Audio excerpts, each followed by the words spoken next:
Prof. Hazlin, should we start now? Or do you want us to wait for sometimes? I think we can proceed first. Okay, inshallah. So, Bismillahirrahmanirrahim. Assalamualaikum warahmatullahi wabarakatuh, and a very good morning. Thank you everyone for joining us. So today we are very happy to have our speaker, Professor Technologist Dr. Suraya Abdul Rashid from Institute of Nanoscience and Nanotechnology, ION 2, University Putra, Malaysia. And she will be sharing with us on a very interesting topic. Perhaps this is the topic that I'm waiting for many years. So it's about the deep tech, because most of the time when we talk about commercialization from the university, it's a very something that is very fast, that you can produce even at perhaps in at the backyard. But the thing is that we are moving a little bit higher up from our previous discussion. And Alhamdulillah, today this is a project in a collaboration between GIU as well as TTO to have this talk by Prof. Suraya on the title Pioneering Deep Tech Commercialization Using the Startup Model. Just before that, let us go through a little bit on the biodata of our speaker today. So Prof. Technologist Dr. Suraya Abdul Rashid is a professor at the Department of Chemical and Environmental Engineering, Faculty of Engineering.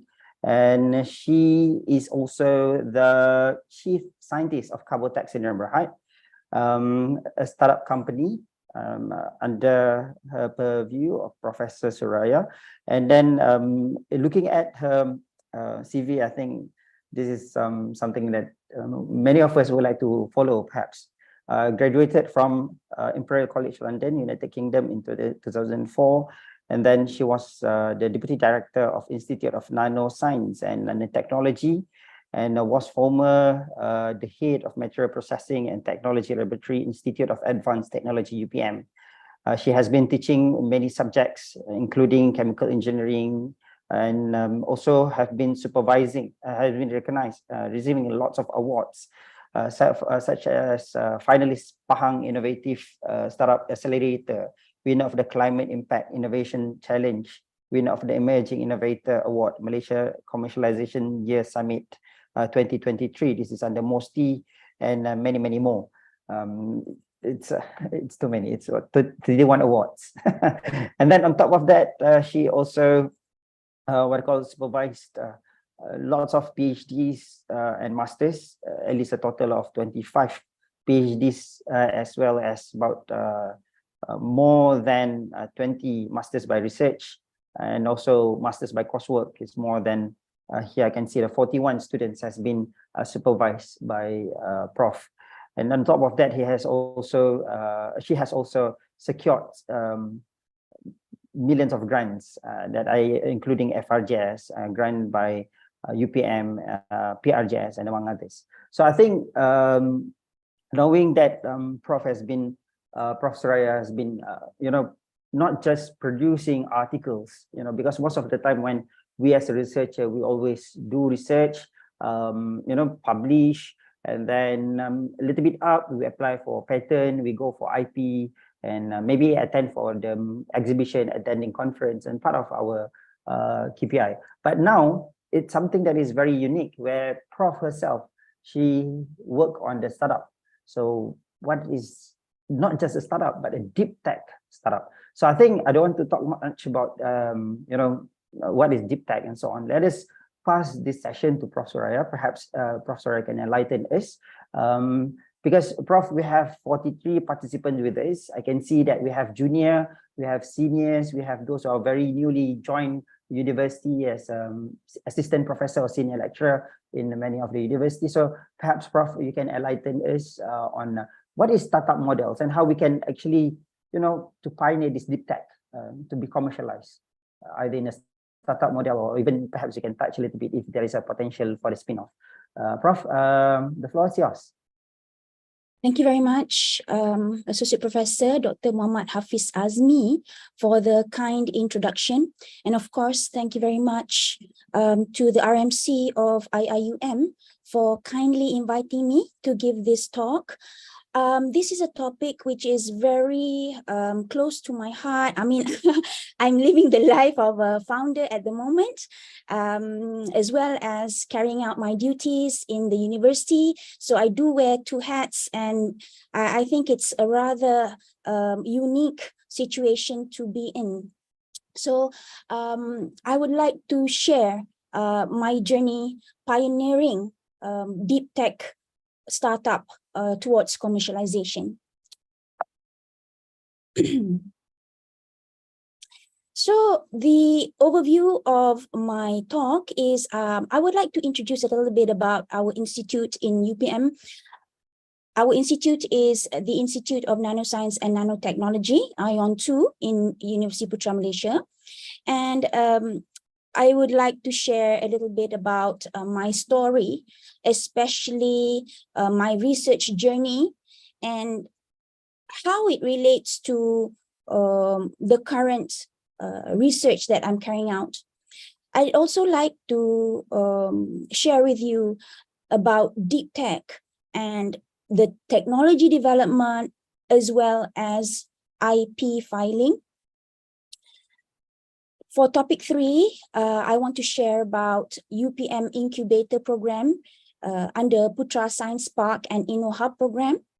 And I will share commercialization using the startup model, giving emphasis on the journey of Carbotech syndrome Berhad. And finally, key takeaways for researchers to innovate in deep tech.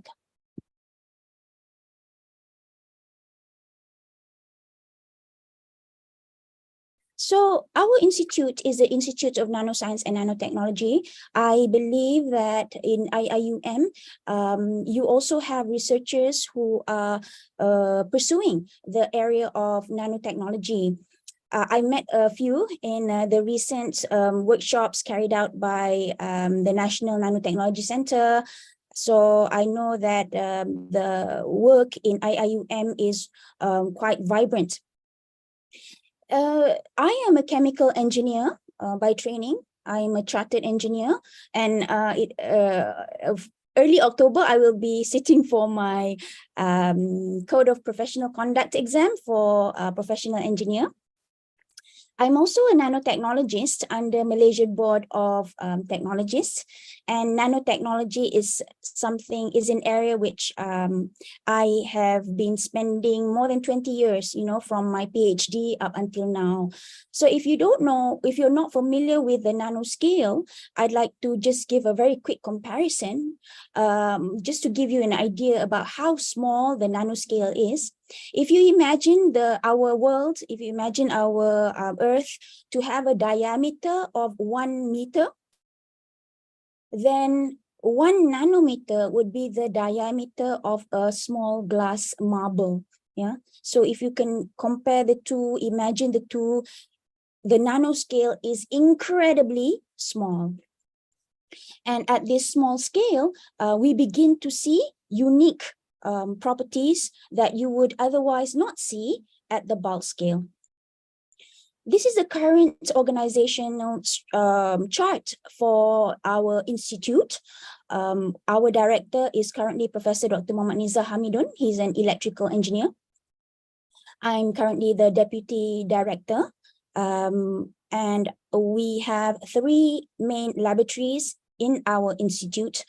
Nanomaterial Synthesis and Characterization Laboratory headed by Dr. Mas Jafri, Nanomaterials Processing and Technology Laboratory, headed by Dr. Siti Hajar, and Functional Nanodevices Laboratory, headed by Dr. Jaafar. So before I was appointed as Deputy Director at the, into 2021, I was head of Nanomaterials Processing and Technology for, I think, perhaps 7 years. It's quite a long time. So most of the work that I did was carried out at the Nanomaterials Processing and Technology Lab. So we have around 44 personnel, 5 under the management. We have around 26 permanent staff, 4 contract staff, around 6 postdocs, but I think the number has gone down a little bit now, and research fellows. The research groups that we have at the Institute range from nanomaterials processing. Many of the research associates work under sensor technology and electron devices. We also have functional and structural materials group, as well as foundry of reticular materials for sustainability. Forms Lab is a collaboration with University of Berkeley. So commercialization of R&D at our institute, the institute aims to bring forward new innovations focusing on green synthesis and applications. That would be our main theme, I would say. However, we also have a lot of research related to sensors and nano devices.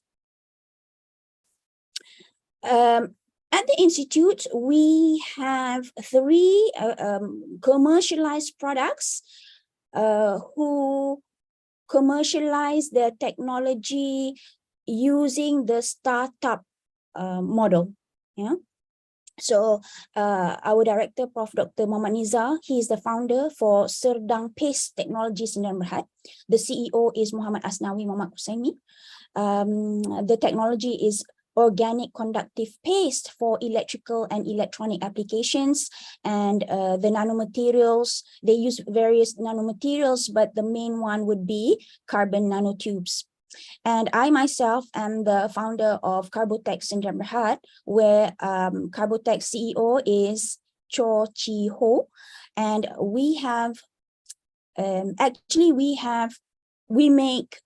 we are the producers of carbon quantum dots, and I will share later that there are many applications. But moving forward with commercialization, we have chosen a photosynthesis enhancer as their main application. The photosynthesis enhancer is for plants to improve their productivity, to improve productivity and profitability of agriculture and horticulture industry, whilst addressing carbon capture and circular bioeconomy. So that's our current products that we are commercializing. And we also have graphene technology for engine oil. This is commercialized by Professor Janet Lim Hong Ni, who is the founder for Go Advanced Syndrome Berhad. I'm not sure what, I believe they do not have a, Prof. Janet does not have a CEO at the moment, so she is pursuing this, the commercialization by herself at the moment. I think she has a small team. And we have available technologies such as the TB NanoSense test kit, a rapid test kit for tuberculosis, and this is the main researcher. Main researcher is Professor Dr. Noor Azhar Yusof, and we have an SPR sensor for rapid dengue virus detection. Inventor is Associate Professor Dr. Yap Wing Fen, and biosensor for rapid clenbuterol detection. The inventor is Associate Professor Dr. Yusran Sulaiman. So, I mean, I was here once. I was the inventor of technology, and I chose to commercialize the technology and move it forward through the startup model. So it really depends on what you want to do, because having a startup is not easy at all, as you can imagine.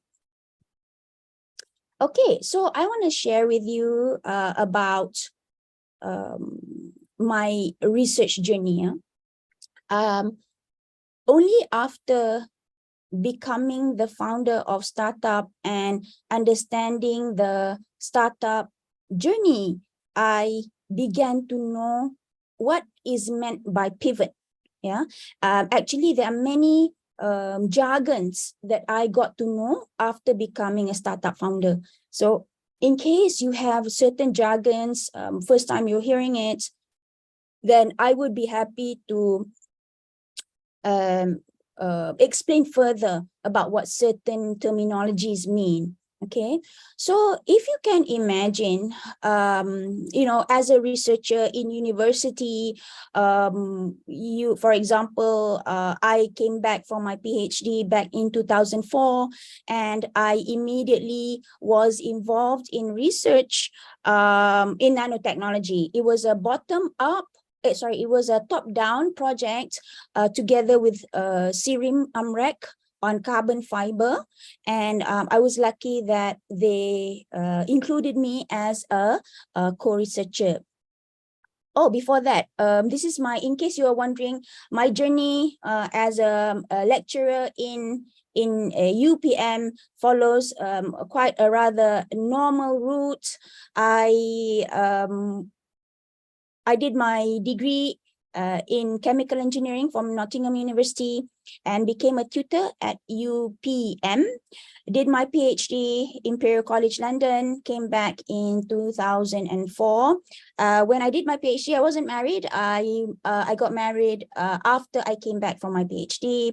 2005 became lecturer, 2007 senior lecturer, 2011 associate professor, and 2020 I became professor. So it quite a normal route, I would say, doing normal activities in university. Okay, back to my research journey. In 2004, I mentioned that I began my work immediately in nanotechnology, and we developed a CNT hybrid fiber for high performance nanocomposite application. So the first 10 years of my research career revolved around carbon nanotubes. And at this time, it was, you know, being a young researcher, being a young lecturer, the challenge was, of course, research grants. Yeah, the challenge was securing research grants. So I secured I secured a MOSTI grant, I think, in the early years related to high performance nanocomposite. And it was, I feel it was challenging, and the grant providers wanted to know about commercialization. How did I plan to commercialize high performance nanocomposite? I mean,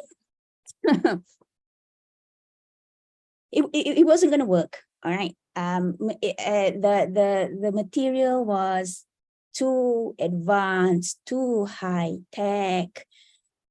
Malaysia was not ready. Our industry was not ready. So just impossible to commercialize, But within those 10 years, applying for grants taught me, sort of like embedded in my mind, the importance of commercialization. So I believe it was then that I had always known, or sort of like steered my research towards the possibility, right? The possibility of commercialization. We are always being asked, you know, what's your plan for commercialization, especially when we apply for grants. So I knew that somehow it would be important. After working 10 years with carbon nanotubes, I felt that there was no future for commercializing nanocomposites, because all I knew at that time was nanocomposites. There was no way. And it turned out that in 2013, I had the opportunity to carry out my industrial attachment. So I did that. I wanted to still maintain nanotechnology, and I was lucky to find a company who had whose core business was biodiesel, but who had a small division on nanotechnology. So I got myself attached to that small department, and we began, and they claimed that they had graphene. So I was very, very interested in graphene, and in 2014, graphene was the hot word because in 2010, the researchers from Manchester University obtained the Nobel Prize in graphene. So it was a very, very hot topic. It turned out that the company did not have graphene. What they had was graphite nanofiber, if you're familiar with graphite nanofiber. So at that time, I was, they sort of like let me do whatever I like there. I had my attachment there was around 15 months. It would have been more, but I was appointed as head of lab, and I had to come back to serve UPM.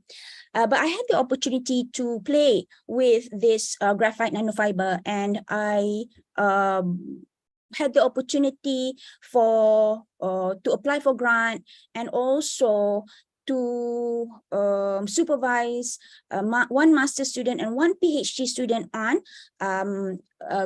this material, right? Using this material for certain applications. And it turned out that we could make graphene-based nanostructures, and some of them were graphene quantum dots, right?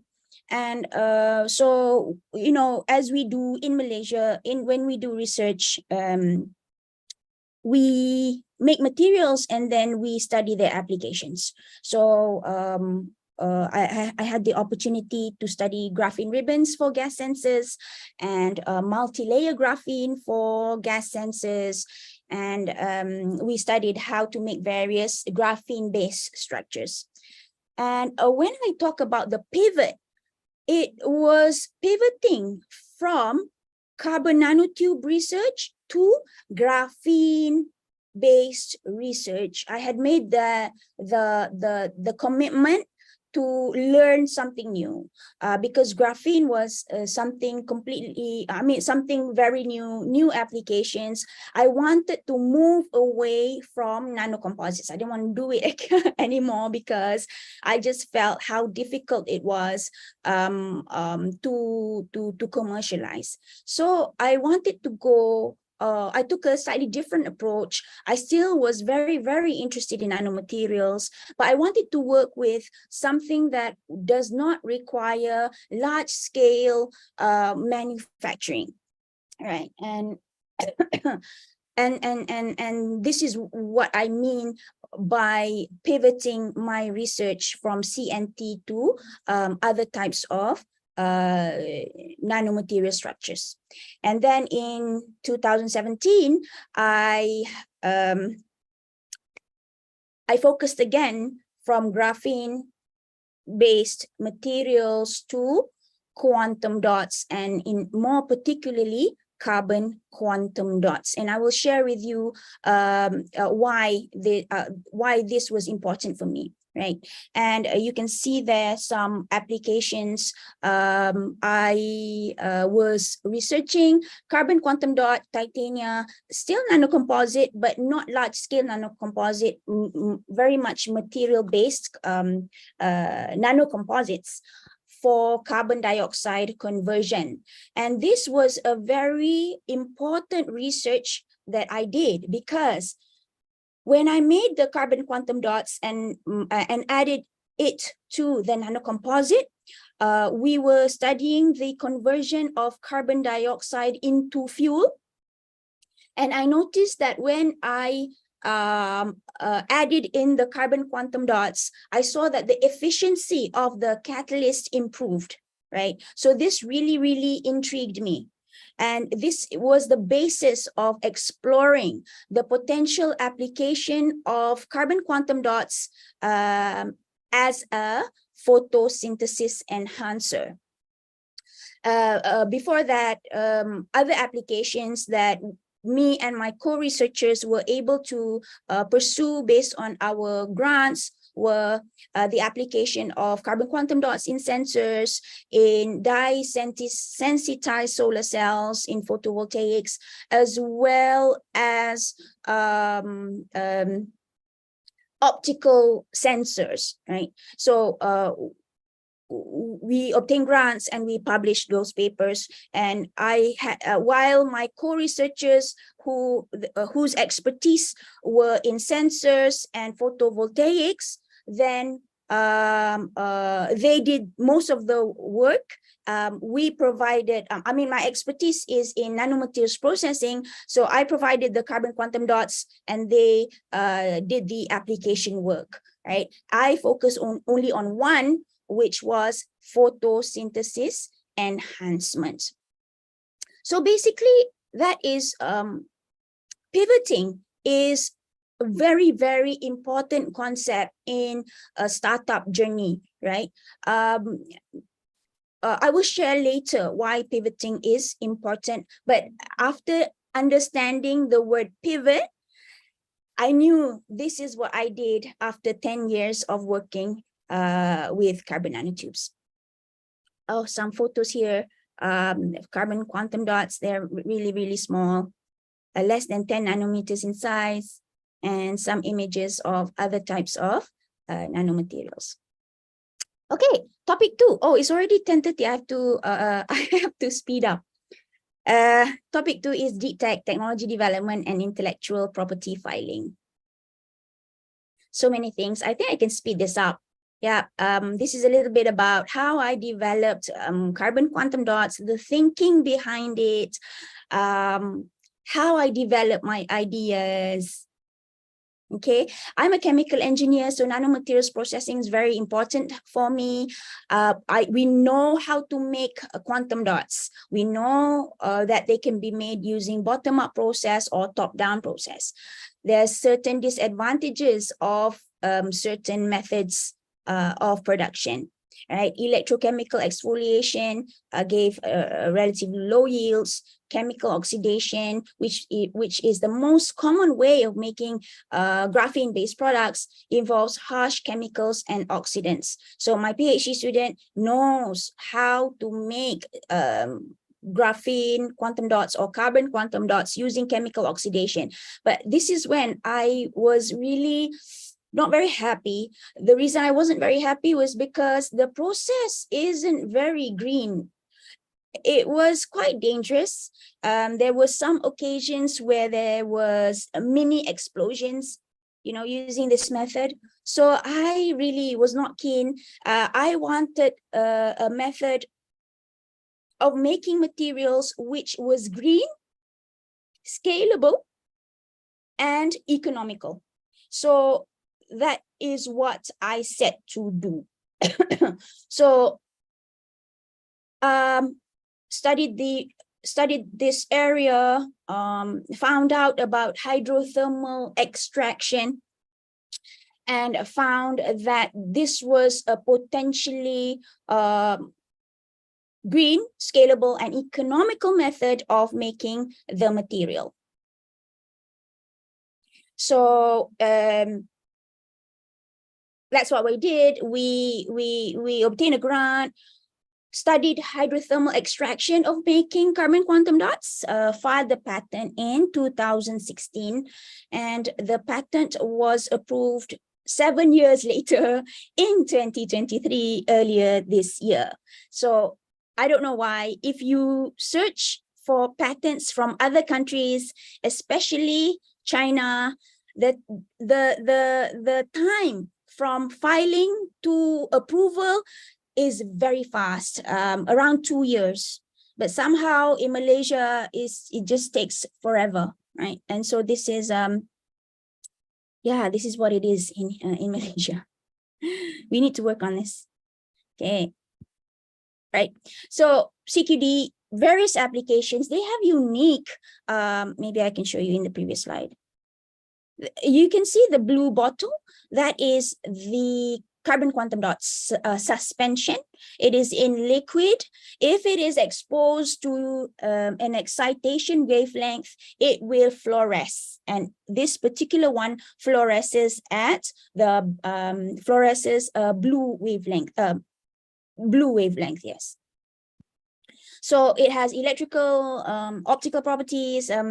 We studied all of these. I mean, me together with my co-researchers who are experts in the area. However, one of the advantage of our material of the CQD is that it is biocompatible. And for the first time, we were able, remember me telling you about its performance as a photocatalyst. So I was really intrigued, and because UPM, our niche area is agriculture, that application for agriculture has always been at the back of my mind. So in 2015, 2016, after discovering the performance of the CQD as a photocatalyst, I thought about how can it help plants? How can it help agriculture? And this is when I really scoured the literature, scoured the patents, and found out that at that time, 2015, there was none in literature, none in patents. No one was studying the performance of the carbon quantum dots as a photosynthesis enhancer. So for the first time, this opened up a new possibility. I was very excited. The work that I do, and people in nanotechnology may know this, that usually nanotechnology moves very fast. I usually work in the I would say cutting edge technology, always at the forefront, always discovering new things. The field is moving very, very fast. The field moves fast. And so I would say UPM was one of the pioneers to study the effects of carbon quantum dots as a photosynthesis enhancer. This was back in 2015. So a little bit about photosynthesis enhancement, rather technical. Plants are not able to plants are only able to absorb around 4% of sunlight. So researchers have always been interested in improving the rate of photosynthesis. And how they did that was by studying genetic modifications, by studying complicated biotechnology. However, for the first time, I had this very practical way of improving the photosynthesis of plants. It was a green material. It was carbon-based material. It was safe for the plants. And for the past few years, we've also been carrying out toxicity tests, and we've passed all. At this stage, we know that our carbon quantum dots, I'm not talking about other people's quantum dots because it's very carbon dot specific, but our quantum dots, I know, is safe and biocompatible. So after finding out, I wanted to do my tests, and you can see that I did tests on my balcony. Just brought the thing home, tried it out. on my balcony, and I saw some really, really interesting effects. So this was in the early days of trying to come up with a product. And this is an example of how we measure our photosynthesis enhancement. We use a portable photosynthesis system, and you can go into all sorts of details regarding light response data and carbon dioxide response data. I'm going to skip this. Right. So I would say maybe you have an idea about the difference between deep tech and general technology. Deep tech, if you've heard from my story, it takes a long time, right? The idea is based on scientific discovery or engineering innovation. That is the basis of deep tech. And for deep tech takes years to develop, right?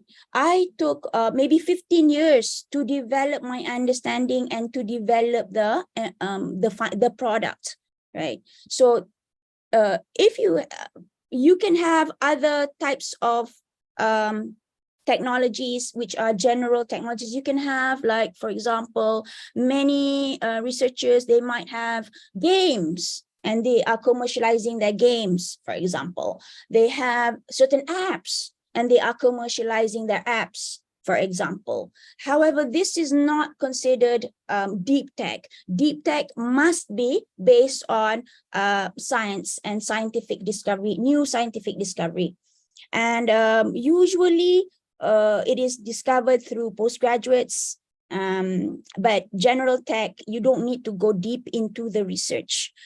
Here in this particular information tells about the age of founders. I mean, if you are the founder of a deep tech startup, then you are relatively older compared to general startups. You can begin when you are a lot younger, maybe 10 years younger. So yes, this is generally the difference between deep tech and regular tech. And this is another example of all the technologies, the deep tech technologies such as nanotechnologies, quantum computing, robotics, advanced material science, photonics and electronics, biotech, artificial intelligence, AR, VR. These are all considered deep tech involving a lot of research and science. Right.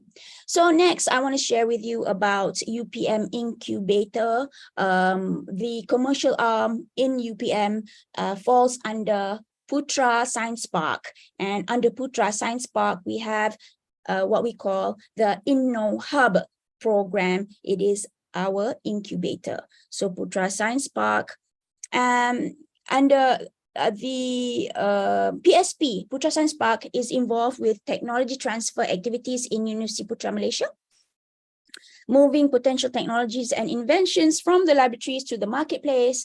PSP assists in securing and protecting novel innovations through IP processes and identifying applicable commercialization strategies for the created intellectual property. So I would say this is what theoretically PSP does.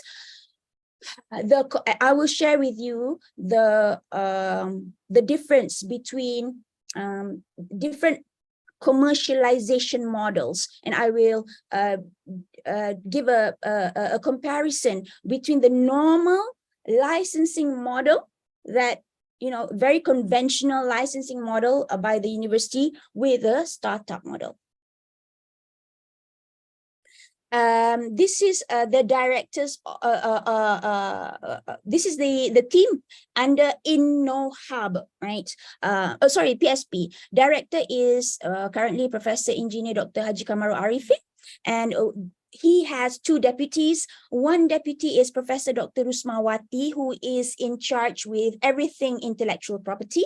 And another one is Associate Professor Dr. Wan Nur Hayati. She is in charge of innovation promotion and commercialization. So they work in a team, and I am a Inno Hubber, means that had the opportunity to undergo the InnoHub program in UPM. So InnoHub is UPM's first market validation hub program set up for the purpose of validating markets of UPM startups, right? So their vision is to empower technopreneurs to build their road to market. And the mission is to nurture the development of UPM technopreneurs through market validation, lean methodologies, and sustainable business model. May I know, perhaps I can ask Prof. Azlin, does IIUM RMC have a similar program? I think Dr. Hafiz, the head of Okay. TTO, is better to answer. I see, okay, cool.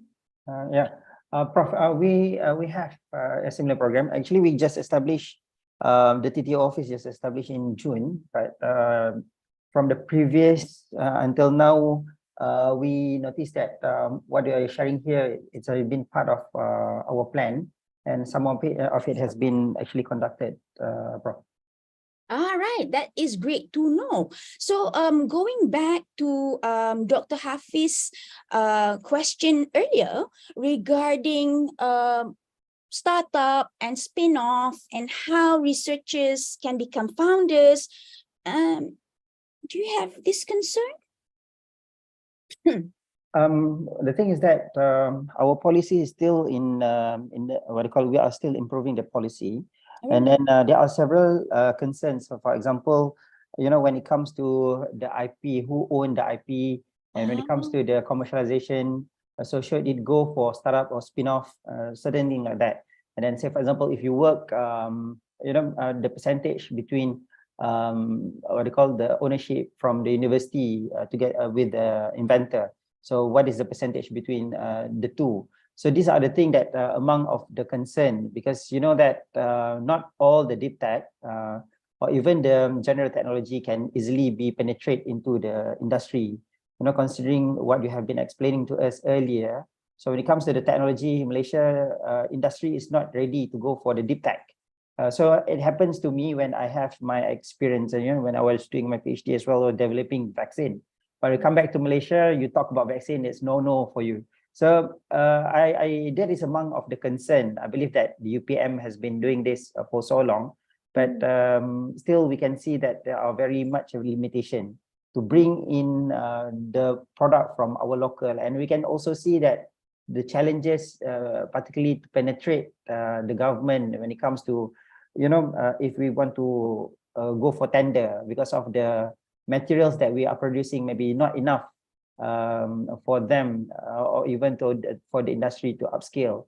So these are among the problems so far I can see when we are dealing with the researcher discussing on the way forward, how we can go with the startups, Prof. Right. Thank you, Dr. Hafiz, for sharing. I'm glad to know that IIUM is also pursuing, you know, perhaps an incubator help. There is a TTO office, so that's really promising, and the future is bright for IIUM researchers. By the way, I want to give this credit to the previous deputy director for having so much work to have been done, because I just took this position like 1 month. So Dr. Farahida, among the participants today, has been working a lot. Dr. Amani also working on the nanotech, also has been working on this, and all the those members from RMC, Prof. Yes. I'm sure it was a team effort by many, you know, and I'm sure it has taken quite a lot of effort and time. So one criteria for becoming an InnoHubber, I mean, there's two criteria for you to become an InnoHubber. And how do you become an InnoHubber? You apply for a market validation grant. So in order for you to do this, there's two criteria. One is that you must already have a patent, right? And patent belongs to UPM. So eventually you are looking at licensing this patent through either normal licensing routes or startup route.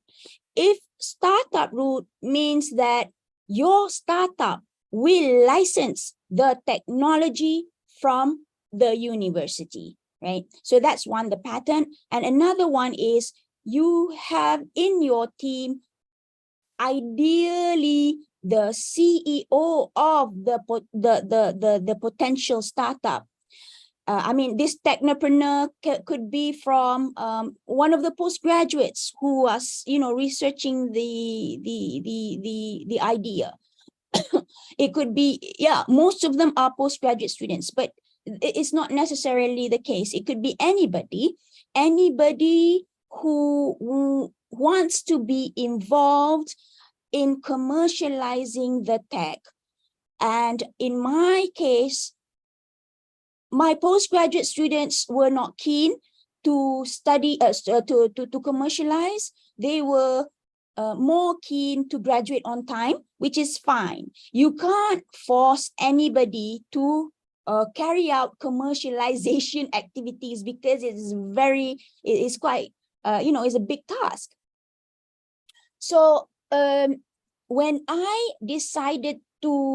I knew of the opportunity of this market validation, I had this idea about the photosynthesis enhancer, and I was very intrigued about doing market validation. Now, what is the advantage of being in this incubator? The advantage is that it allows you to do a market validation upfront, right? You get a certain amount, quite a substantial amount of money to do market validation. So even before thinking about doing the startup, what you need to do is, this program allows you to test out your idea in a safe environment. So usually the participant, and of course, they know the founders are the researchers. So the researchers cannot commit to such a program.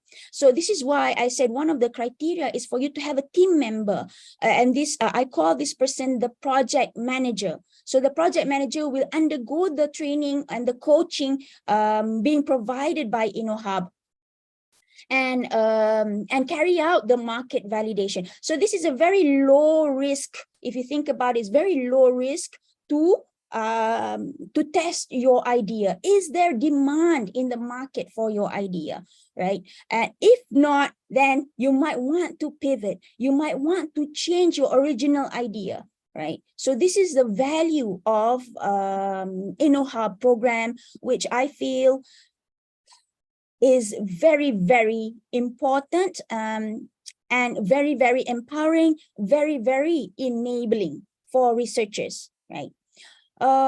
So I'm very indebted to InnoHub. So if you look at this graph of probability of success against commercialization progress, you can see that when we have our idea and then we have our research grants and we have our IP protection and perhaps even a prototype, this is still all, I would say, using grant money, very, very safe. If it doesn't work out, then no one's gonna be angry at you. No one's gonna say, hey, why, no one's gonna say anything.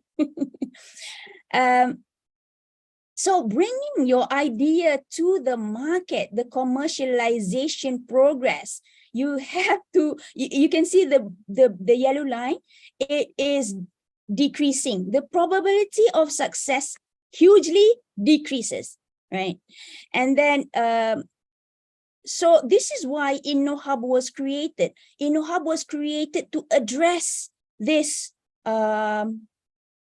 area at the bottom, right? To do market assessment, to create the team, to do market validation. So all of this, InnoHub allows you to do in a safe environment. And remember, you are given a grant. You can apply for a grant. And this is what I did. I applied for a grant, market validation grant. I had a project manager. I had already filed my patent. And it was an exciting time to see the potential of whether the idea could go to market or not. So hugely indebted to InnoHub program. Prof, may I ask a question, Prof? Go ahead. Okay, regarding that market validation grant, so that grant comes from UPM. University, yes. So that is internal grant from UPM That's to right.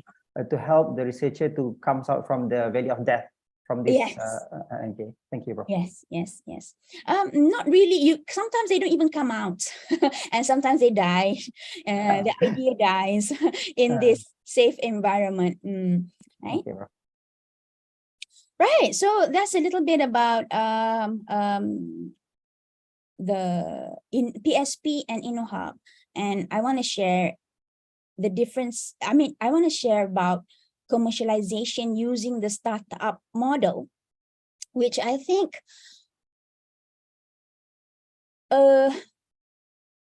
it's very unique. It is. I learned it from InnoHub. I'm an InnoHubber. So this idea was very, very intriguing, right? Very intriguing. Especially I had this material which could be applied as a photosynthesis enhancer. The possibility is huge, right?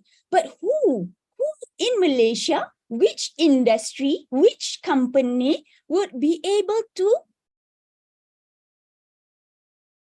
do this, would be able to commercialize this, would be able to bring my vision? So I had a vision.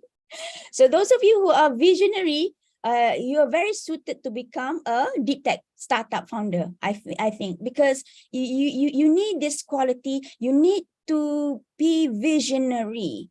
Okay, so let me start this one. Okay, so normal licensing model versus the startup model. The startup model, the normal licensing model. The licensing model is when UPM or university has the IP, right? University holds the IP, and we hope, this was my idea in the early days, before I pivoted from carbon nanotubes, hoping somebody from the industry attracted to your technology and willing to risk everything to commercialize, right?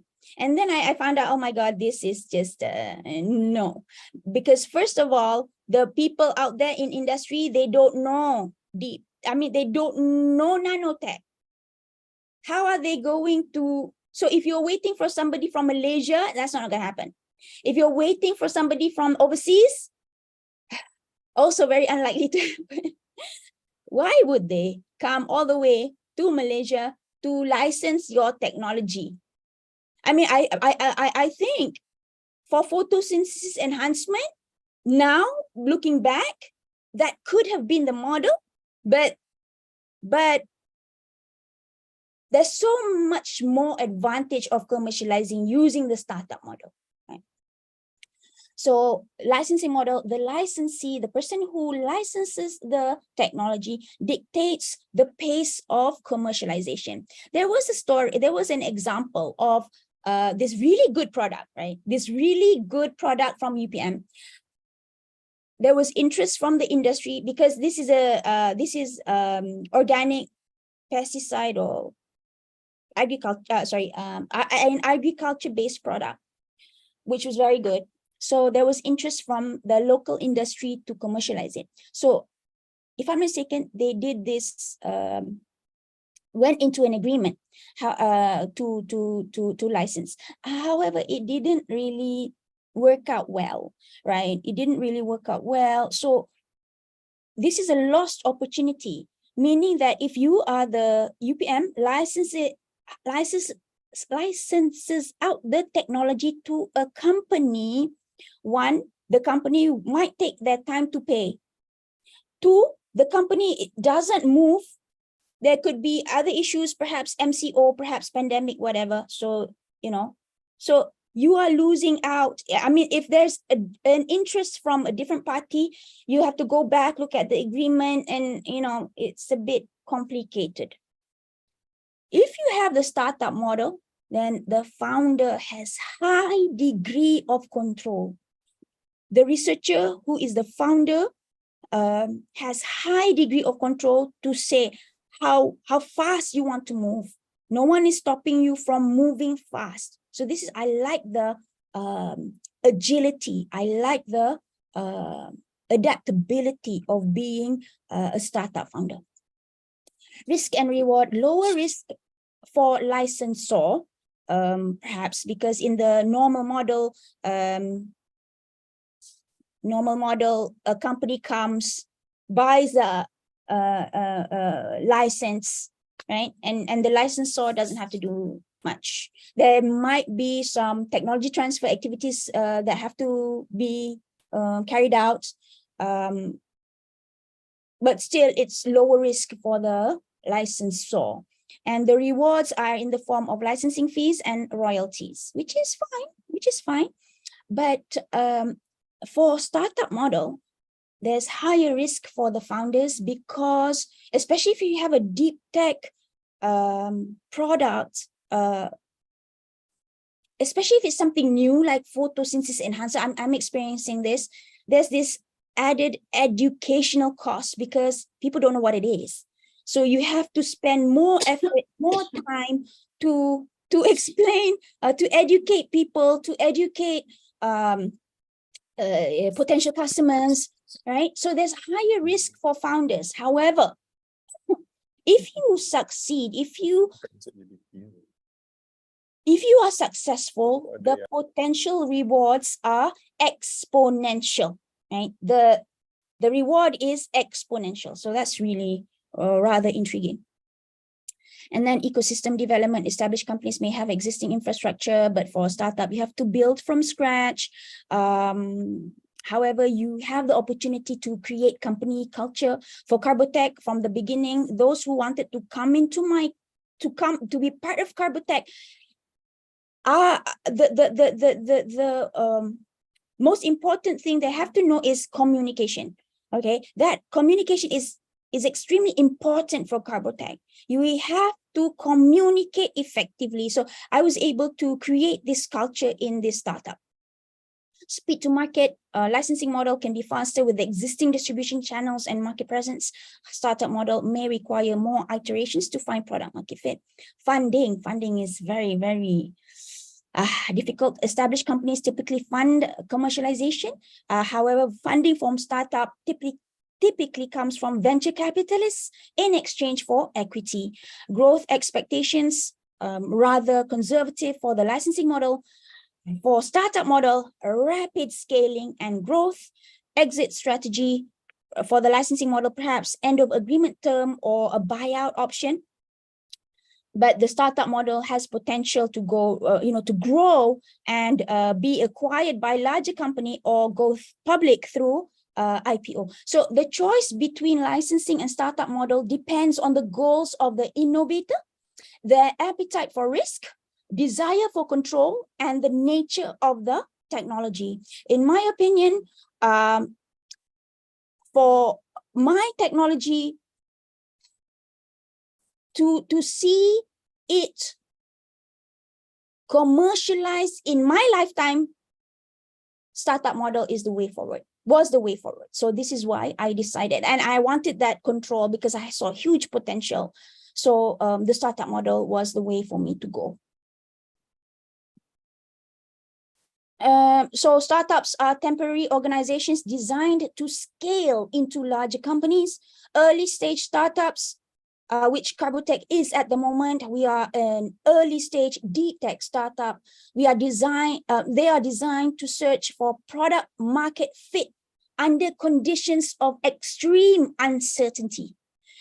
Late stage startups or scale-ups are designed to search for a repeatable and scalable business model and then scale that into large companies designed to execute under conditions of high certainty. A startup can maximize its speed of progress by keeping the 5 core dimensions of a startup in balance. And these are customer, okay? You need to know your customer, you need to know your product and how it can solve the customer's problem. You need to find your product market fit.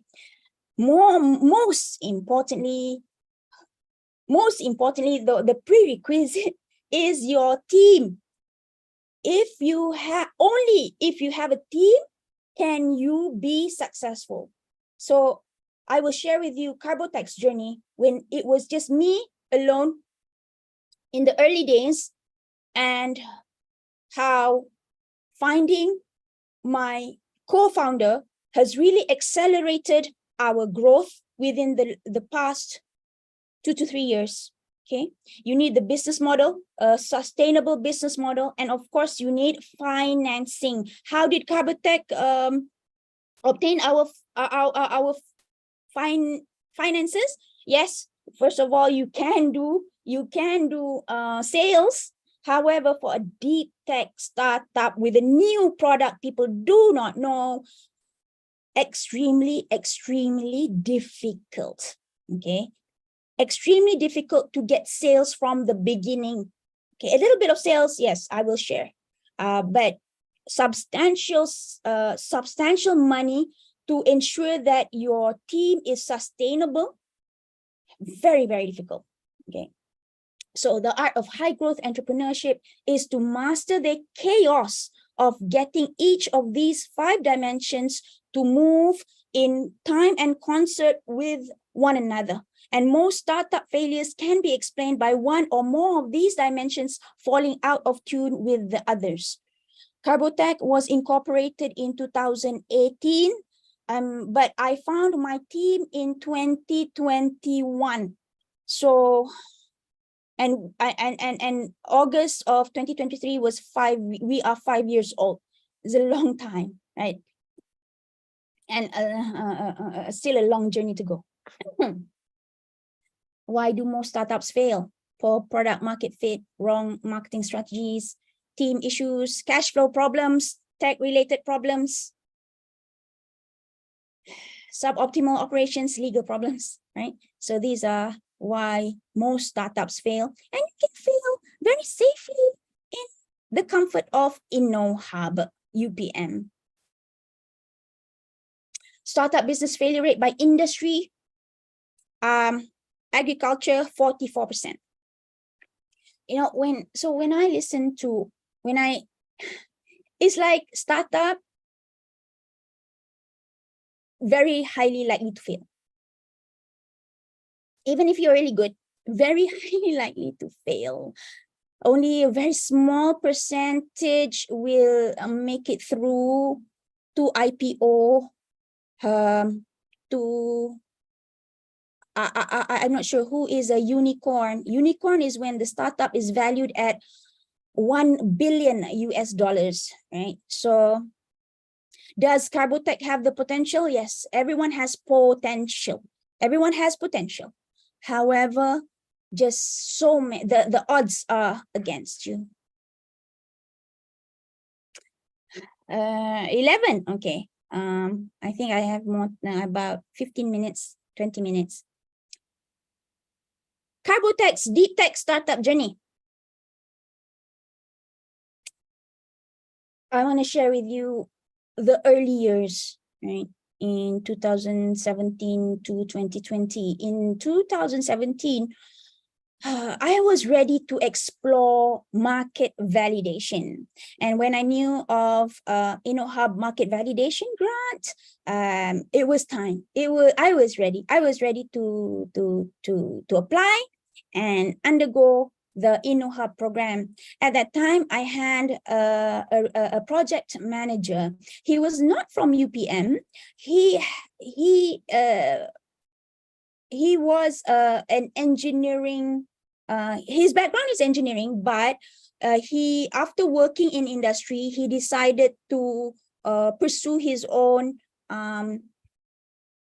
ventures like work from home, you know, things like that, become a solopreneur, something like that. So I knew of this person and I asked, would you be interested to join this InnoHub program?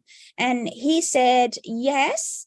And this 80,000 grant money was for a 2-year, actually it's for 1 year, but if they allowed you to do an extension, and that is what we did.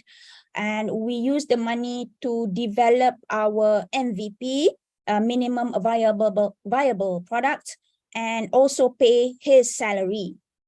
So it's like him getting a salary whilst learning about commercialization. So project manager received coaching on the lean LMC canvas, lean LMC. I forgot what LMC means, like a business model canvas. He carried out interviews and collected testimonials from free samples. Remember that InnoHub understands the founder or the researcher has their own, core duties to carry out. So all of the coaching, all of the activities for InnoHub was to be carried out by the project manager. So you can see that the top one there was our first MVP. It was the project manager designed this, and we thought it was fine to. It did its job as an MVP. We sent out free samples for people to try, and we collected testimonials, from people. So that was our first MVP. And then in 2018, I decided, because there was a lot of interest from people who used Harvest. Harvest is a product. Harvest, it means harvest, harvest fast. So it's Harvest. There was a lot of interest for Harvest. And so I thought I was ready to create or incorporate Carbotex in Berhad. So I incorporated Carbotex in Berhad in August of 2018. And in UPM, researchers are not allowed to hold equity of more than 49%. So 49% was Suraya, was me, and 51% was my trustee. So trustee means that this person is a trusted person who will hold this equity temporarily.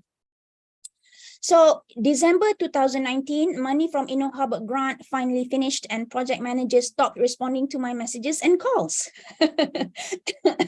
So when he stopped responding, I knew that was it. Right? I knew that was it. I told my mentor, InnoHub mentor. At that time, the InnoHub mentor was Adrian Joseph, and Adrian Joseph is also holds a C-suite position in Biogene Syndrome Berhad. So he was, the right mentor for us. He knows what startup is. And when I told him that we're not going anywhere, I had big dreams for Carbotech and our product photosynthesis enhancer, but the project manager was not able to become the CEO of Carbotech. So I did not have a CEO at that time, right? So AJ was very kind. He said, "It's okay, Suraya. It's okay." I mean, and that really lifted off, because I had undergone, I had used up 80,000 ringgit internal grant money to do market validation. It seemed that the product, there was interest in the product, but just no one to move it forward. And I didn't want to be that person, because I didn't want to be CEO for the company, right? It was not my responsibility to commercialize, but I did what I could do to keep Carbotech up and still functional, right? And so in 2020, it turned out that it was a pandemic, and luckily enough, everyone was into plants. And so I thought that, it was MCO, we couldn't move, we couldn't go out. We had to stay indoors. So with regards to this product, I thought, let's do something about it. Okay, I already, didn't have a project manager, but I could do something. And I said, why not treat this as people were selling on Shopee, right? People were selling on Shopee. So I said, maybe we can do that. Let's see if there's interest. This was all an experiment. I didn't know what was going to happen, but I had to do something. So turned out, so I decided to engage someone to redesign the packaging, because if you look at the first MVP, I wasn't proud of that. I was not going to market that. I wasn't going to do that. So I decided let's engage with an expert who could redesign the packaging. And that is what I did. And it turned out she was also an influencer. And not only that, she was also into plants. So that was the first time I experienced influencer marketing.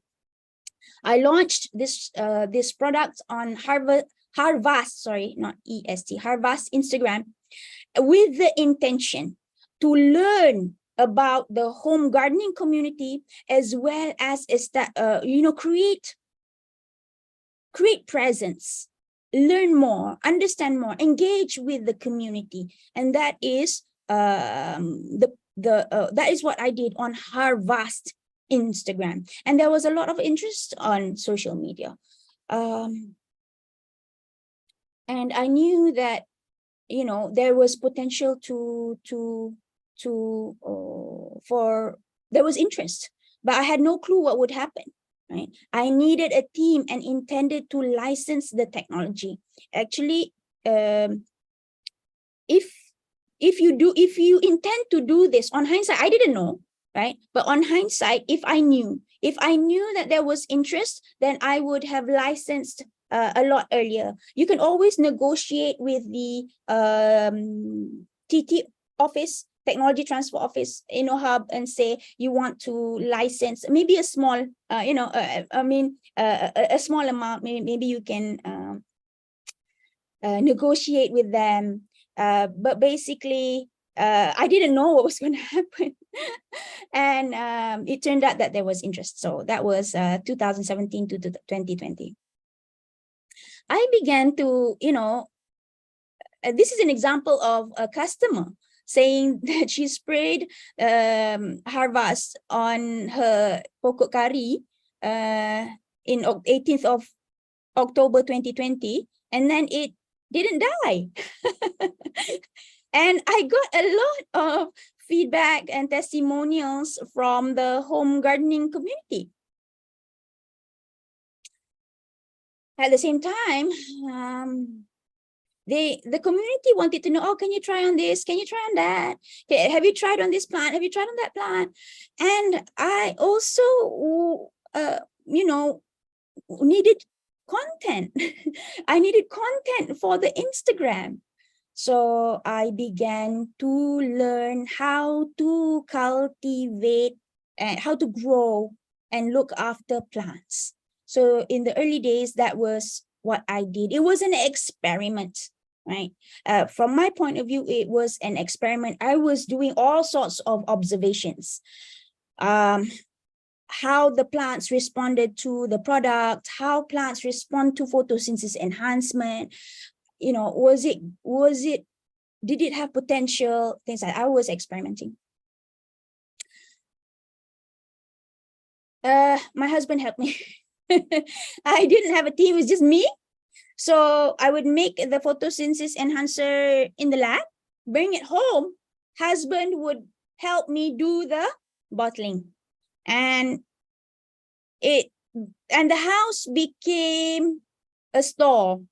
My living room was had boxes. So I said, we need to move out. We need to move out, find another place. And that's what we did. This is a photo of me bringing my parents and my brother and my sister-in-law. They visited the office space, and this would be Carbotech's first office space to do all these activities, because I couldn't do it in my living room. Yeah, content for Instagram.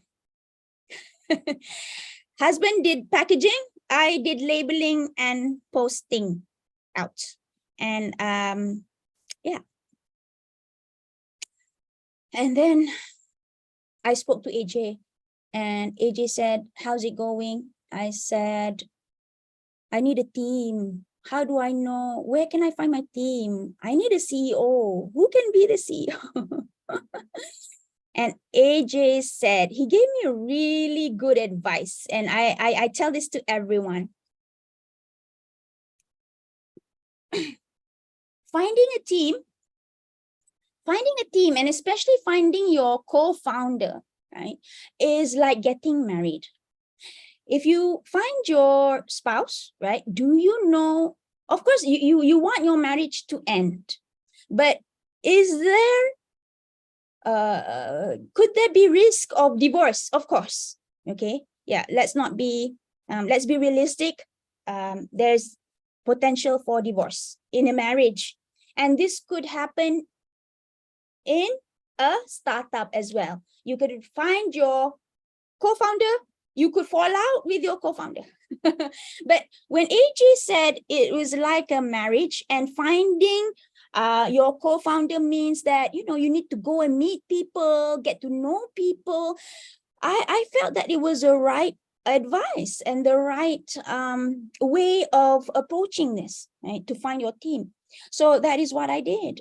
I opened my mind and to see who had the potential to be my co-founder. It turned out that AJ introduced me to a group of students who were carrying out their who were doing their MBA from Asia School of Business. They had an assignment and they wanted to, they had a homework on startup. And I was introduced to this group, and the group leader was Chi Ho. I met him and I thought, oh, wow, this is such a nice bunch of people, right? And I had the opportunity to work with them on some of their projects. So, so the activity, so that's what I did, and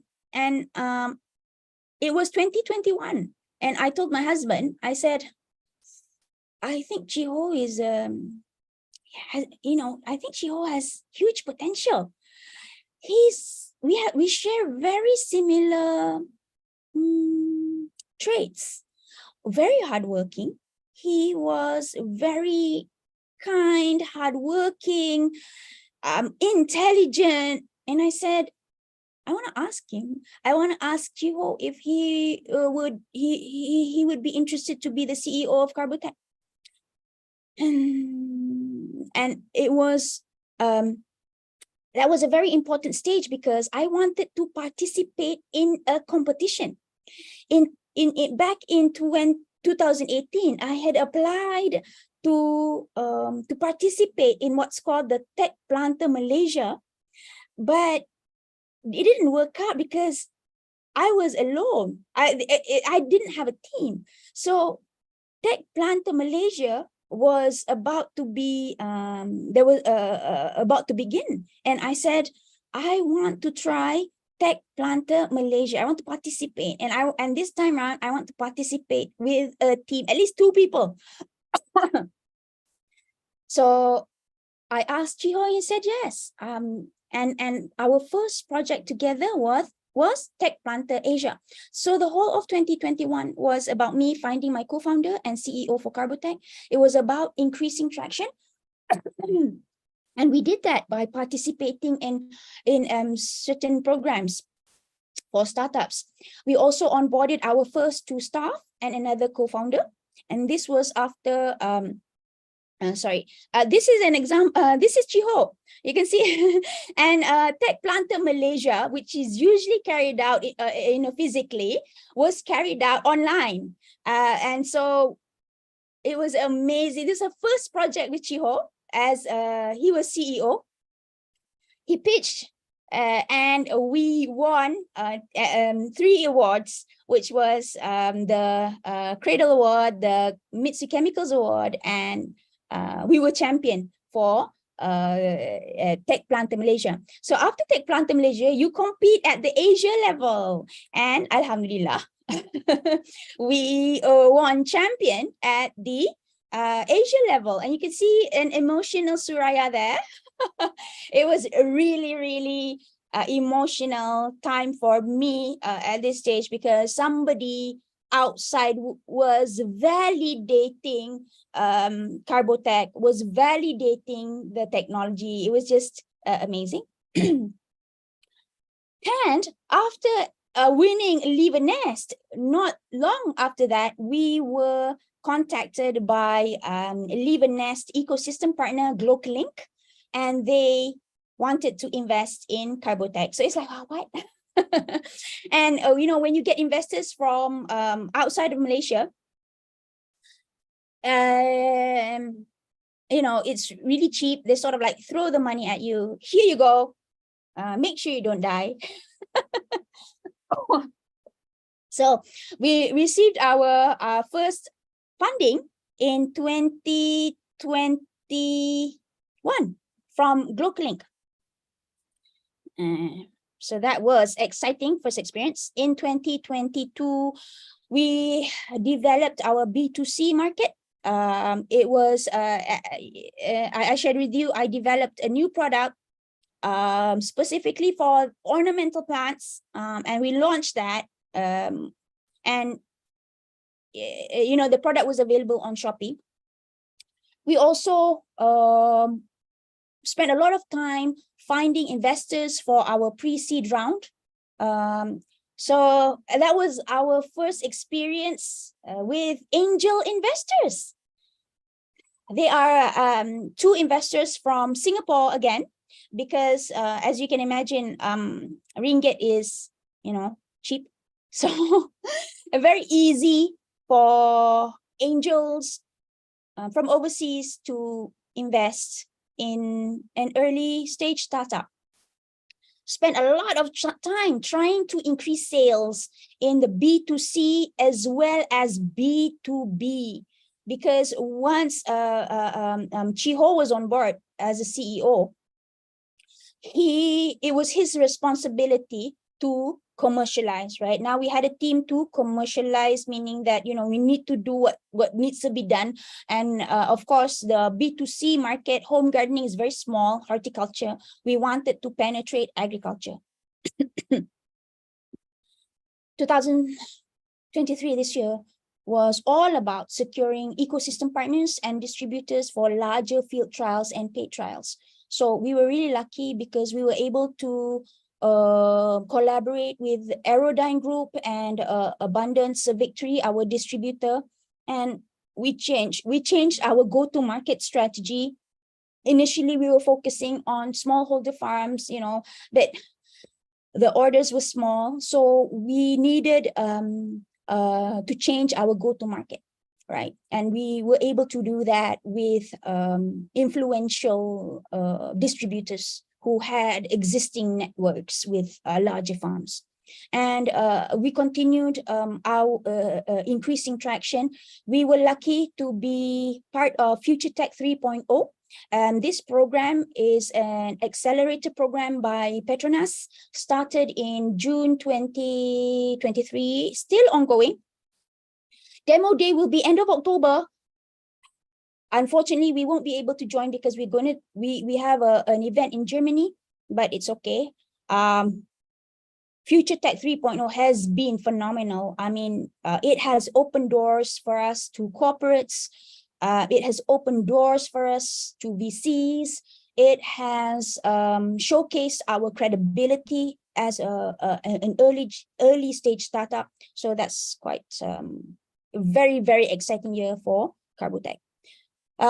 Secure, yeah, and we gain more traction through accelerator programs. We won MCY recently at Malaysia Commercialization Year Summit in 2023. Our Harvest Photosynthesis Enhancer bagged the Emerging Innovator Award, and that was special. That was special.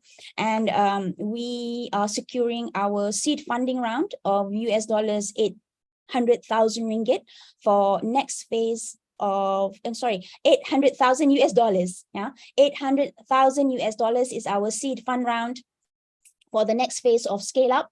We are scaling up from 2,000 liters per month to 100,000 liters per month. We have secured 500,000 US dollars, and we hope to close around very, very soon. If not this week, then next week. We won Climate Impact Innovation Challenge in Jakarta. We are the only non-Indonesian startup to win the Food and Agriculture track. Temasek Foundation will be giving us a grant for us to carry out trials for smallhold paddy farmers with an area of 1,000 acres. So that would be our biggest project yet. Yeah, so, you know, I wanted to talk more about, give more examples about the future of Carbotech, the future of harnessing light for a sustainable world, all the SDGs that we could impact, right? And finally, do you have what it takes to be a startup founder? I mean, I'm not claiming to be, to have achieved, you know, the success. Success will come, I don't know when, maybe when we have reached IPO or when we become a unicorn, I don't know. But success is knowing where you're going, and yeah, that is success. I think knowing where you're going, having a plan, that is success already. Key takeaways for researchers to innovate in deep tech: be willing to work outside your comfort zone, take the path less traveled, even if it means going against the grain. This I relate back to pivoting my research. Everyone was going in one direction. I didn't want to go there. So while everyone was focusing on large area graphene, for example, I looked at the other end of the spectrum, and I studied the tiniest graphene that was available, which was graphene quantum dots, and eventually I focused on carbon quantum dots. Be creative and innovative in solving problems and finding solutions. Technology cannot be commercialized unless it is scalable and has an economical edge. This is more regarding the deep tech itself. You really need to spend a lot of time and realize that I can elaborate a lot more on this, but we are running out of time. But basically, technology in the space that I am in, it cannot be commercialized unless it is scalable and has an economical edge, right? So that is the core of our patent. Identify a niche area and subsequent niche market. Focus on market pull, not technology push. Sometimes researchers, we're so excited with our technology, right? We this is the best, you know, we are producing the strongest composite, for example. This is the best. We have something, you know, really amazing to offer the world. However, this is considered, especially technology push, especially if there is no, people don't know about your tech. And this is often the case with deep tech. Even with photosynthesis enhancer, people don't know that they need it. We have to put in extra effort to educate people, right? But there is, for photosynthesis enhancer, there is a market pull. There is a need. There is a need for food security. There is a need to improve agriculture. There's a need for climate action and carbon capture. And this is what we are addressing. So now there is a need. And now there is a market pull. And it's not just about pushing our technology to the market. It's not going to be successful. 4, work with a multidisciplinary research team. It is impossible for us to know everything, so we need to leverage on other people's expertise. I am a chemical engineer and nanotechnologist. What do I know about photosynthesis? What do I know about plant physiology, right? I didn't know. So if you have a potential product that you want to innovate. Now, innovate means creating a new market, right? So for example, in the past, there's no photosynthesis enhancer. Now there is a photosynthesis enhancer. I am innovating. So I need to make sure, it's not like I have to work with other chemical engineers. I didn't go that route, right? I don't need other people who are chemical engineers. What I need are plant physiologists and photosynthesis enhancer experts. It's a good thing that UPM is in the agriculture space, and it was easy for me to find my team. I'm not electrical engineer. I don't know how to make sensors, but I know my material. I know how the material works. Work with co-researcher who can develop a new sensor, for example. I don't know nothing about photovoltaics. I have a co-researcher who does.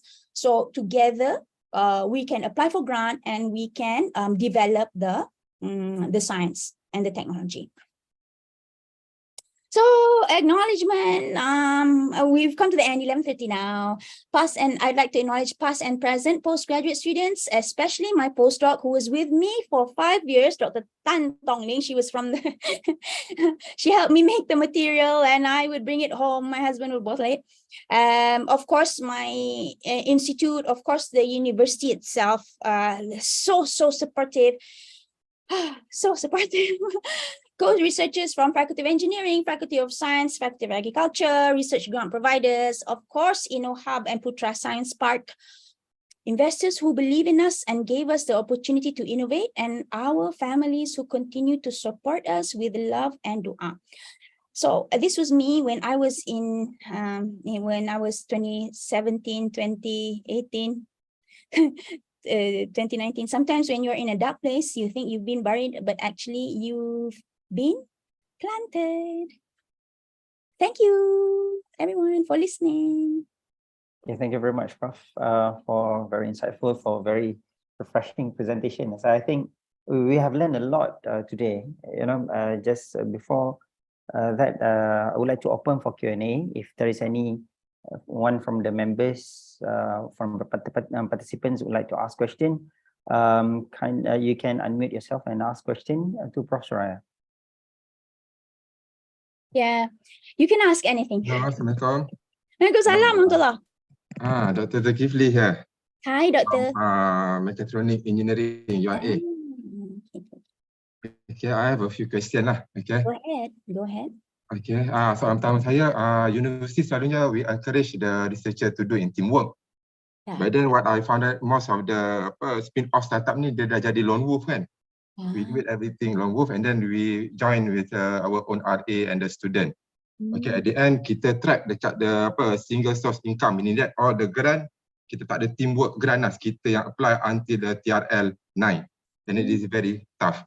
But then if you don't mind, so far how much money have you used your own pocket money to reach that level? I believe memang kebanyakannya akan guna duit sendiri lah kan untuk reach, sebab kan university procurement process, product development punya timeline. So kalau you boleh share berapa banyak yang dah melibatkan wang sendiri dan macam mana how to handle that, that will be the first question. Question number 2, di InnoHub tu ada MTDC juga kan, and then how the MTDC and UPM holding membezakan diorang punya penglibatan dengan company yang berada di sana. Pasal MTDC is quite strong actually kan, dia punya ada macam funding lah. And then soalan next saya, UPM sendiri ada support tak product from the researcher itself, like for example you dah ada agriculture product ni, so dia boleh cakap first priority kalau nak maintenance of the university punya tumbuh-tumbuhan ni semua mesti beli daripada produk dalaman sendiri, instead of kontraktor ni dia beli daripada luar, so nak menggunakan yang dalaman sendirilah. Okay, last sekali soalan nombor 4 saya, some startup heavily rely on the government grant to sustain their operation. ada yang apply one grant to another because dia dah faham the trick and tips to win the grant. And then some people outside there, dia label kita ni sebagai grantropreneur. Asyik ambil duit grant saja untuk sustain. So what do you think about that? Okay, that's all question for me. All right. Okay. Thank you so much, Dr. Zulkifli, for very interesting questions, very relevant questions. First of all, you are asking about, how do we manage becoming that, really specialized in our area of work? I would say that I did find it difficult to find people who are keen to see you succeed, meaning that, okay, I have this idea about developing a certain technology and it has so many potential, right? So you're thinking like, let's apply for a bigger grant, but a bigger grant means a bigger team. But to find people who are interested to work with you can be difficult. And also, now that you are a startup, you might not want to bring in other people who will just be riders, right? So you sort of like, I think I can do it by myself. But as I mentioned, if you are working in an area where this is a new area and you need expertise, I wouldn't say that you are working by yourself. I would say that you need to find people, but maybe outside your own faculty. I went outside my faculty, went to the Faculty of Science, went to the Faculty of Agriculture. So I'm not really saying that you're working in silo. You're not really. You are working with a team, but perhaps a new team, right? A team that can develop the science behind this new innovation. So I hope that gives some insight. But I understand when you say difficult to, you tend to be focused. Yes. So once you do have this product, then you can't afford to bring in new people riding on the tech. MTDC. I'm not so familiar with MTDC because I do not have an MTDC grant. MTDC is located within the compounds of UPM. They have quite a close relationship with InnoHub. And yes, you can apply for certain MTDC grants to build up your, to develop your tech. But I don't have that experience. So yes, I don't have much experience with MTDC. I know that they are there. Does the university support UPM product? Difficult to say. I mean, you would think that UPM agriculture-based university everyone would be excited about, everyone from the Faculty of Agriculture, for example, everyone from Mardi is not UPM, everyone, but everyone would be excited about the potential of a novel photosynthesis enhancer. But I find that this is not the case. Yeah, this is not the case, and it is a lot easier for outside people to appreciate us. I mean, Malaysia hasn't acknowledged this startup, Carbotech. Malaysia hasn't. We do not have any investors from Malaysia. Our investors are from Singapore. We won a competition in Jakarta. Singapore and Jakarta are pumping money for us to develop our large-scale pilot. So yes, this is the reality. It's okay. I mean, like, this is it. I mean, it can't discourage us. It can't stop us. It is what it is. But I do hope that soon, I hope that soon there will be investors from Malaysia. Startup government grant. What was the question regarding government grant? Always applying for government grant. I think that startups should have the opportunity to ensure their sustainability and success and not die in whatever way we can. If you have strength in securing government grant to develop your idea, to develop your tech, do so, right? Go ahead. No one is stopping you. Do that. Being a startup founder, I know that sometimes we worry what people think of us. We worry about, boleh ke macam tu, boleh ke macam ni, boleh ke macam tu. If you keep listening to people, you have to develop this exterior. Yeah. So far, Alhamdulillah, Carbotech, kami tak ada masalah sangat. So far, Alhamdulillah, and I will always pray that we never get into disagreements, get into arguments with people. Yes, I don't want that. I want peace and harmony. Right, so far Carbotech has attracted really kind people. I hope it's because that Allah knows our true intention. We want to help society, the nation, sincerely. We sincerely want to do that. It's not about making money at all for me. I mean, of course, if we are successful, who doesn't want to be successful, right? Who doesn't? But being resilient and this startup is not about, in the first place, it is not about making money at all. For your information, when I found my co-founder and he joined Carbotech, he was not getting any salary for the first 1 year. Can you imagine that? Can you imagine that? It's really incredible because he knows the state of the startup. I said, Chiho, you know how much Carbotech is making. Feel free to take whatever that you need to take. Make whatever we need to make money, I mean, right? Make money. The more that Carbotech has money, you can take whatever it is. And I mean, we have gone through this funding, there was one time, end of 2021, we only had 1 month of runway. Can you imagine that?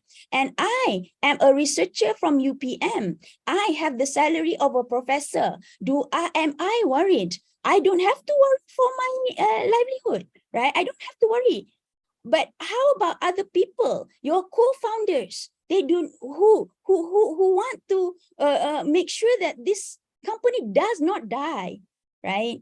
So it's easy for me to see. People can say, Suraya, it's easy for you. You have gaji every month, right? But I do what it takes to make sure I look out for my team. This is what you have to do as a founder. You have to look out for your team. And I worked hard. I worked hard to convince our angel investors, right? So this is my contribution to them. Yeah, so I think that's the end of the questions. Thank you, Dr. Zulkifli. Thank you, Dr. Zul. We have, I can see Nabila. Dr. Hafiz. Yeah, I can see her. Dr. Nabila, if you have any question. Right. Thank you. Thank you, Dr. So it's very interesting sharing session that you have with us. I mean, I have few questions to you. Go ahead. Yeah, so when you started the Carbotech and you mentioned that the equity you own 49% and another 51% is a trustee, may I know who are the trustee and does InnoHub has any percentage on the equity and how does it works with UPM? And from my understanding, so Carbotech is licensing the product from UPM because the patenting and everything belongs to UPM, right? Mm-hmm. Okay, that's the first question. The second question, I can see that you have few pivotal points in your journey. So one of it is when you're hiring the CEO from the MBA. And then another one is when you also found your initial target market, which is the homegrown owner. and you started with the B2C, and then later on you also started with the B2B. May I know who are your the beachhead market for the B2B, and how is it that you find the comparison between going B2C compared to going to B2B? Yeah, thank you. Thank you. Is it Dr. Nabila? Yes. Okay, thank you, Dr. Nabila, for your question. Right, so the structure, yeah, startup structure. Trustee was a family member. I didn't want it to be my husband. I mean, many of them put their spouses as the trustee, perhaps. I didn't want to do that. So a family member kindly agreed to hold the 51% as trustee. UPM, sorry, the startups that come out from UPM, where the startups with founders from university, they are wholly independent. The university does not have any equity in the company, right? That's So interesting. I hope that UIA can adopt that as well. I would suggest, especially for deep tech, I would suggest the university to really adopt this structure. You know why? Because only now, because there's not many people who commercialize their tech using the startup model. I would say in the most successful one who has reached seed funding is Carbotech. Other people are still surviving maybe from research grants, surviving from cradle grants, government grants, but Carbotech is the only startup, I would say in Malaysia, who have secured funding from the venture capitalists, right? I mean, like being a founder, university founder, other people, I'm sure there are many, right? But being a university founder, and if you go the route of securing grant from venture capitalists, they do not want spin-off companies. So I wonder, some universities, right, they do not allow the startup model. They do not allow that. But I feel that they do not allow because they do not know what's out there. They do not know the mentality of VCs. They do not know the mentality of VCs. VCs, there's two things VCs do not want. One is you are a spin-off, meaning that your university holds equity in this company. They do not want that. Another one is they do not want the technology to belong to the university. They want the technology to belong to the startup. So how does Carbotech address this problem?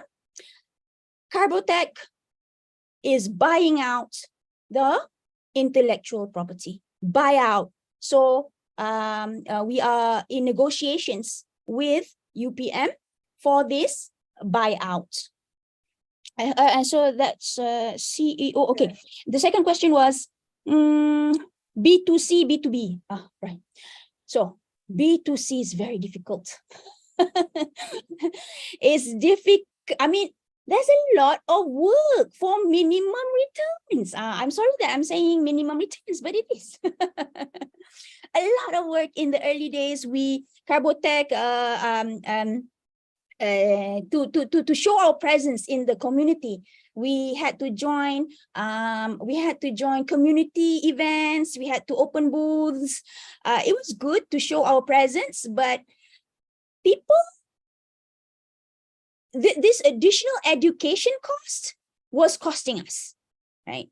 This additional education cost was costing us, and we felt that because we are very, very small and lean team. There's just me, Chiho, and last time there was 2 full-time staff. Now there's 3 full-time staff, right? So just the 5 of us. And you have to really focus on marketing, strategy, and the CEO was not in a position to do that because our concern was more on securing VC funds and planning out our and executing the B2B market, because B2B agriculture is huge compared to horticulture. So when I was alone, it was fine. I could take my time, no problem when I was alone. But for Carbotech as a team, we have chosen the B2B market, and that is bringing us the revenue that the VCs are looking for. And initially we went to market by targeting smallhold farmers, but we found out that that is not the way to go. The orders are small, right? So we need to work with larger farms. So how do we do that? We engage, we are lucky to have found our distributor who enable us to network and meet larger farms, who bring in who have the potential to make large orders a month. I hope that. Sorry, one more question. So currently you managed to secure the angel investors, right? So that's VC, right? So meaning that you are not diluting any equity yet as of now, lah. Yes, we are. I am diluting. For example, when Glocal came in, they the amount of money that they gave was 50,000 Sing dollars. So that's not right. So that's your first. That was the first investment. one. That was the first one. And they hold some future equity. I mean, this gets a bit technical. Theirs is in the form of a safe. And then the angel investors, they each brought in 100,000 Sing dollars. So we received 200,000 Sing dollars. No. RM, and each one of them 1% only. So I'm already diluting. And but not a big. Not a big amount. Yeah. No. We still hold majority. Our VC, they have they're pumping in 800,000 US dollars. So yes, they will be getting their share of. And equity. I believe your CEO also holds some equity, right? Yes. So now I no longer have a trustee, because everything has been given out to the proper people. Right. Okay. Thank you so much, Dr. Su. Welcome. Okay. Is there any other question from the members?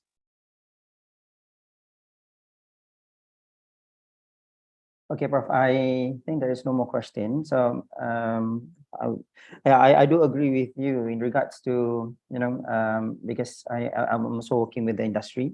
So you can see that the industry, what they are interested is to outright sell the patent or the IP from the university, and we can see that this is the way forward. And then I can also see that the need to have this startups model.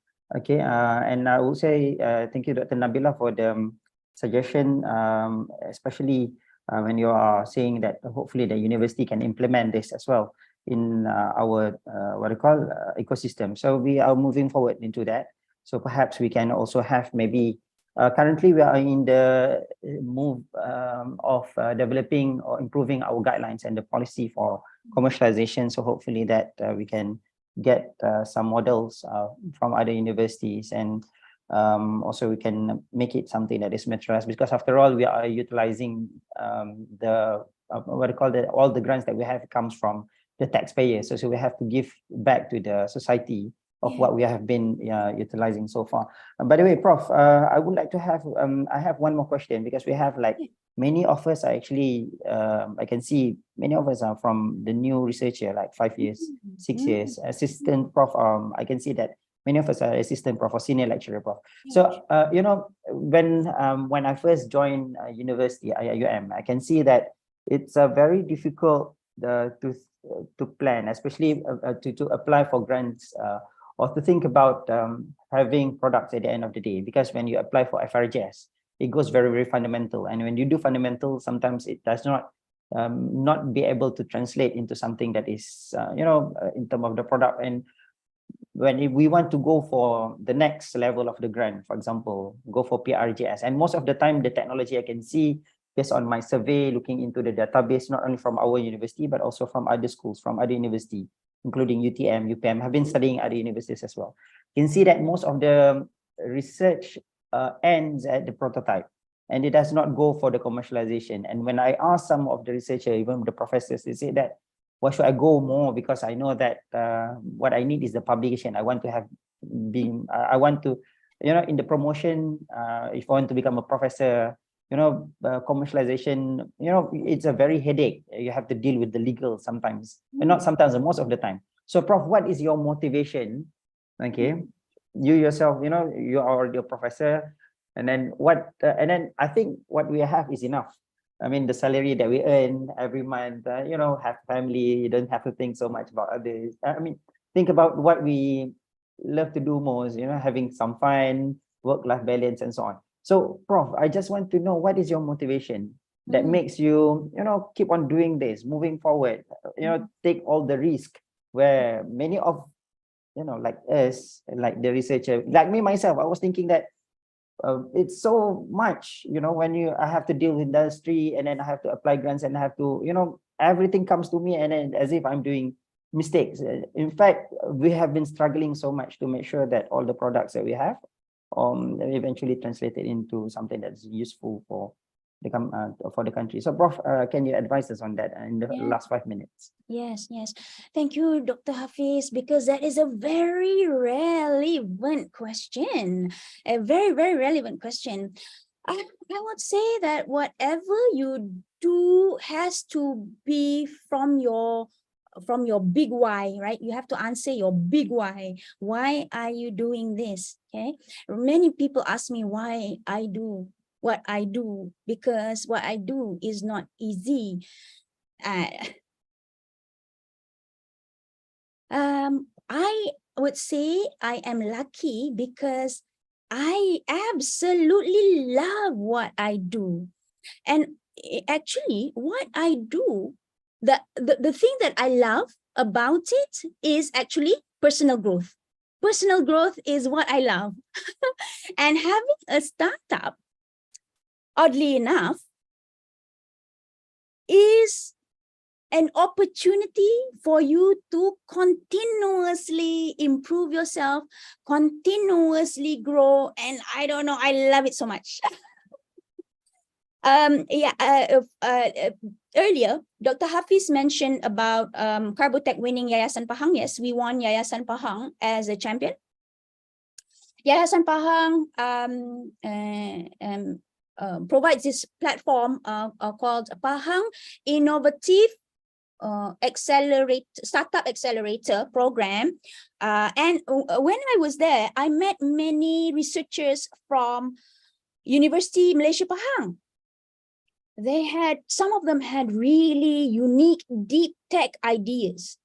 And they were surprised that I am a professor from university, because they cannot imagine. They are young, right? They're really, really young. Some of them from PhD. So when they saw me with Carbotech, they were like, that's a real game changer for them. But at the same time, they want to develop their career as an academic. And developing your career as an academic, they want to be professor, obviously, right? So, and then they're asking, can I do both, Prof? And I said, you're a guy, you can. So for guys, I really think that guys can, if they are interested too.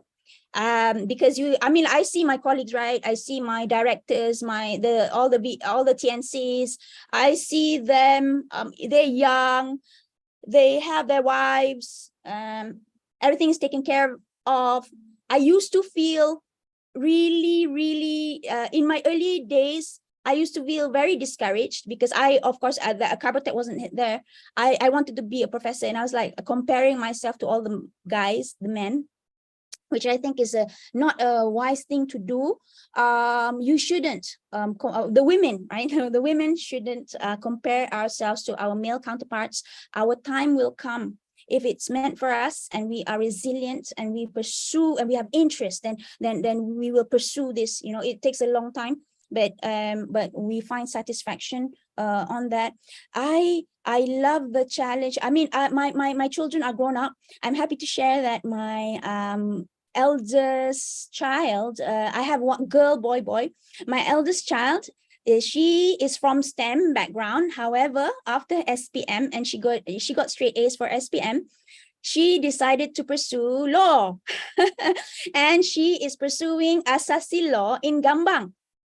So that's my daughter, right? And I feel that she has a very bright future because she will be a lawyer with a STEM background, with a science background, because she's from MRSM. So I feel that her future is really bright, right? And I mean, my Chiho, he has a 6-month-old baby.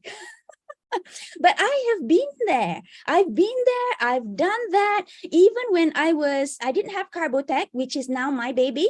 I was working hard. I was working hard for my career. So I feel that everything, Allah knows your intention, right? And what you can do whatever that you want to do if you have passion in whatever you want to do. I'm really passionate in this startup startup world, because I said it was the opportunity to continuously grow. So I for your information, I work all the time. I don't rest. I mean, I rest. I come home. I write my LinkedIn posts. I catch up with my friends. I feel that I have a very balanced work life, because although I'm always working, sometimes it doesn't feel like I'm working. If I'm working with, Carbotech, thinking about, our next moves, what we do next, I don't feel that I'm working. So Okay. yes. Yeah, thank you very much, Prof. Very inspiring. So I think that the point that we can take especially from my fellow researchers and the new researcher, for a young researcher. So it's the most important thing is a passion. So you should have a passion. And then what we believe is that, because it's clearly mentioned in Al-Quran, when you have grit, when you have your motivation to do things, and everything, inshallah, will be definitely it'll happen. So it's just wait for the time. The right time will come, inshallah. Yes. So this is what I can take from Prof. So it's okay. Don't have to compare with others. Do our best, and then make what we do as something that we really enjoy with, inshallah. So Prof, I think maybe the next session, perhaps we can have you again, but this time around, I don't know, I have to talk with my fellow colleagues at RMC. We have to focus on how we can empower women, especially in, to move forward, because the earlier time, just as I mentioned, male, because of the opportunity there, but definitely the women, they have also the power. There's something that maybe wanita kena wanita bergoncang dunia. Yes, Dr. Hafiz, can I quickly mention Sure. that when Carbotech won Yayasan Pahang event PISA recently, I just found out that because we are in cohort 3, cohort 1 champion and cohort 2 champion also had female founders. So they really believe that the female founders are very strong founders. So I would love to share and help nurture future female founders. Inshallah, we shall have that talk, inshallah, in the future. By the way, thank you very much once again, Prof, for your time. And I would like also to thanks to my fellow colleagues at RMC for organizing this talk. Very, very fruitful. And myself as a researcher, it helps me a lot, give me lots of motivation. And I can see some of the questions that has been raised. Dr. Zulkifli give us some very important thoughts. And Dr. Nabila, maybe we can invite both of you to join us at TTO to have some discussion on how we can develop our guidelines so that it will help all the researchers. Because me myself at the TTO, I am also a researcher like you are. I'm also a lecturer and working hard to be someone like Prof and all the members, inshallah.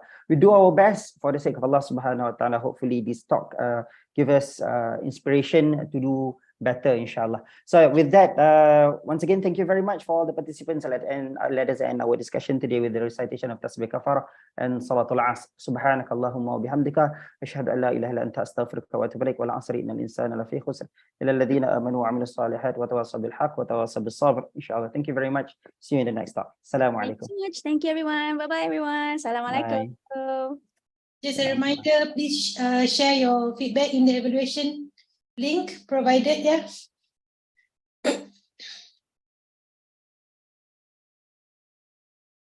Okay, Dr. Hafiz, we can leave? Yes, I think he's left. Bye, everyone. Assalamualaikum. Thank you, Prof. Thank you, Prof.